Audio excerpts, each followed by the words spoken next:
Sa pagiging sakim nga ng mga halosos, nawala sa kanila ang isang bagay na nagbibigay sa kanila ng kayamanan. Nagumpisa ang kanilang kamalasan nang sinipa nila sa Itbulaga ang mga original host nitong sina Tito Soto, Big Soto at Joey De Leon. Ngayon pa lang ay masasabi ng hindi maganda ang taong 2023 para sa mga halosos.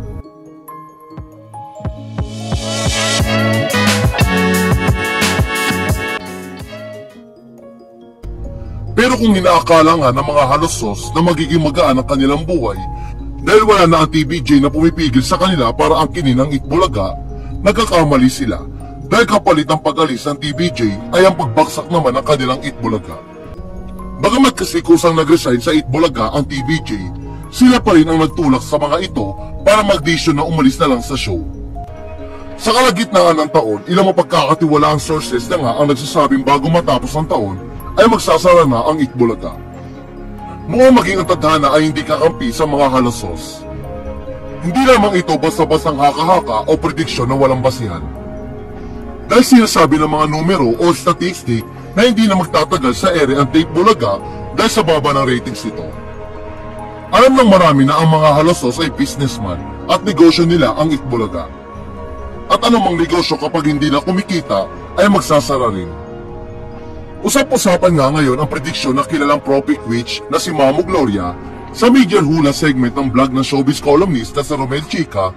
Matatanda ang maraming hula na ni Mamo Gloria ang nagkatotoo, gaya ng pagkapanalo ni Pangulong Bongbong Marcos Jr. sa eleksyon.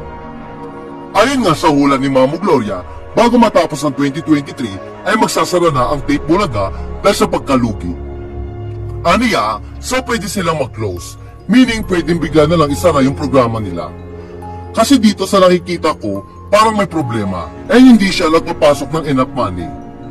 Kumbaga, naghahakot ng pera, walang pumapasok kaya po pwede siyang mag-close at the end, bago matapos ang taong 2023. Ang mag-i-issue nito ay yung batang lalaki na nagmamanage. Samantala, kung ang Itbulaga ay magsasara, magtutuloy-tuloy naman daw ang tagumpay ng noontime show ng TVJ na E80.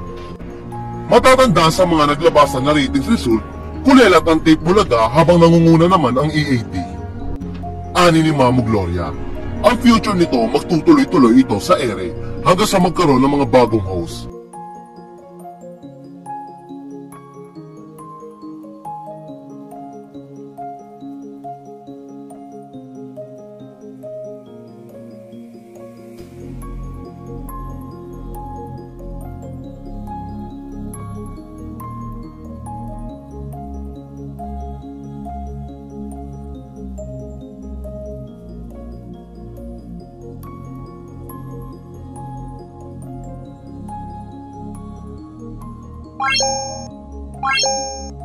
Bye.